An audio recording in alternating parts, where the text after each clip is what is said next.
நீங்க பார்த்துட்டு இருக்க இந்த ஹார்ஸ் வந்து நம்மளுடைய பிரீமியம் ரேஞ்ச் ஹார்ஸ் அப்படின்னு சொல்லலாம்.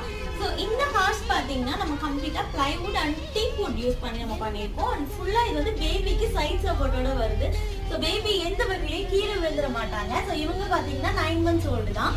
ஸோ இப்போ பாருங்க, அவங்களால தானா எதிர்ச்சி வர்றதுக்கோ இல்லை விழுகவோ எந்த பாசிபிலிட்டியுமே கிடையாது. அண்ட் இது ரொம்ப நல்லா ஃபினிஷ் பண்ணியிருக்கோம், ஃபைன் ஃபினிஷிங் பண்ணியிருக்கோம் அண்ட் வார்னிஷ் ஃபினிஷ் பண்ணியிருக்கோம். ரொம்பவே அழகாக ஷைனியாக சூப்பர் ஃபினிஷில் இருக்கு உங்களுக்கு. அண்ட் இது மாதிரி பெல்ட் உங்களுக்கு கொடுத்துருக்கோம். ஸோ அழகாக இருக்கும் ரொம்ப. அண்ட் இதில் பார்த்தீங்கன்னா உங்களுக்கு இன்னொரு எக்ஸ்ட்ராவாக பார்த்தீங்கன்னா குஷனும் வந்து ரொம்ப சாஃப்டாக இருக்கும் உங்களுக்கு. ஸோ பேபி வந்து ரொம்ப கம்ஃபர்டபுளாக ரைட் பண்ணுவாங்க. ஸோ இது ராக் பண்ணி இப்போ காட்டுறேன் நான். அண்ட் இது வந்து நல்ல கிரிப்போ பிடிச்சிக்குவாங்க குழந்தைங்க. நீங்க தாராளமா உங்களை உட்கார வச்சுட்டு ரிலாக்ஸா நீங்க உங்க ஒர்க் பார்க்கலாம்.